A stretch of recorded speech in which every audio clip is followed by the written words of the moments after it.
Down to the checkered flag. Stormy Scott on the inside of Sorensen. It's going to be Joey Jensen. Stormy Scott, Mike Sorensen, Todd Sharkey, Ryan Gustin, unofficially your top 5. Yeah, usually we ain't very good here, and the track kind of came to us at the end and took a little bit of rubber up on the top in 1 and 2 and just a little bit in 3 and 4 and cleaned off really nice and got by Stormy with a few to go there. You first got the lead on lap 6 and you hung right around there all race long and then eventually make the late race pass at about lap number 37. Yeah, it was definitely getting going there on the top. Stormy, he tried it one time, and I thought for sure he was going to be up there and on the top, and then he went back down to the bottom, and I was kind of biting my teeth and ready to go, you know. Could you run about anywhere you needed to tonight?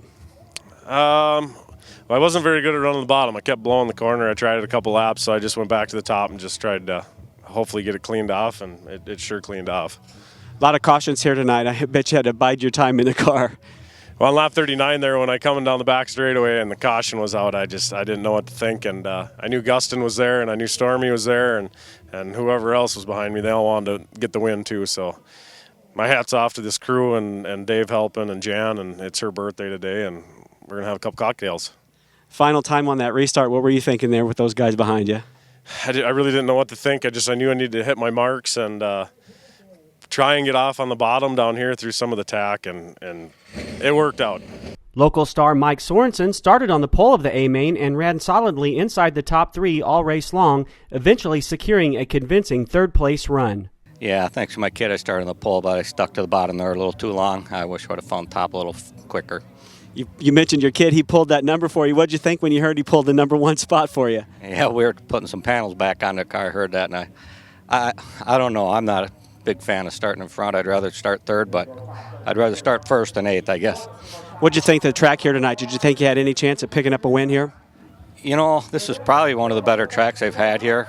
It was 2 lanes. I was pretty impressed with what they did here. Could you run high and low out there? It looks like you could. Yeah, I just stuck to the bottom a little bit too long. I think the track was on the bottom the first 10, 15 laps, and then it was pretty wide. At the end, I guess you had to be on top. Stormy Scott started his night off at Chateau Raceway with several changes taking place on the Eagle Motorsports team. However, the team overcame their challenges as Stormy set fast time of the evening and came away with his 6th Hunt race top 5 by crossing the line in second after leading as late as lap 37 in the 40-lap main event. Todd Sharkey had a slow start to the night as he had to transfer through a B main.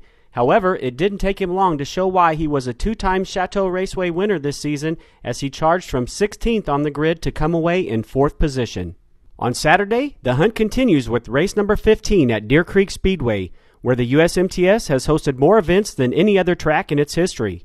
All of the touring regulars are sure to be on hand, along with the deepest talent pool of regional modified talent in the country, as they all go for the gusto leading into the upcoming Fall Jamboree. For USMTS.com, this has been Sam Stecklin reporting.